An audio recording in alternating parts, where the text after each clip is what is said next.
Rated places in the Philippines for its walkability. Nasaan tayo ngayon? Makati. Medyo nakakate ako. Makati. So far, so amazing. Hindi lang good, amazing, huh? We got security.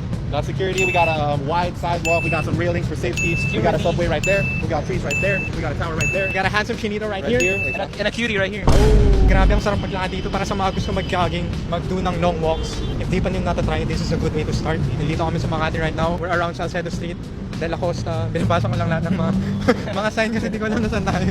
Yala Avenue, De La Costa Street, you know what I'm saying? Grabe, dami mga alam sa daan ah. Oo, kasi alam mo yun, like, 1 year of walking, like, siyempre memorize mo na lahat. Thank you. Grabe, if you're a fan of Pokemon pa, like, grabe, like, you know what I'm saying, like, may tall grass pa dito. Huli ka nga ng PG or Rattata. PG Ratata. What? Pikachu, I choose you. Grabe guys, parang nasa ibang bansa tayo right now, okay? Actually, pwede tayo mag-story right now. Ito was like, location natin. Like, Tokyo.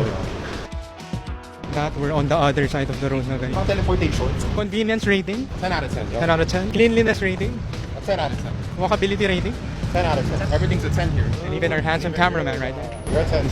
Flip the camera right now, flip the camera.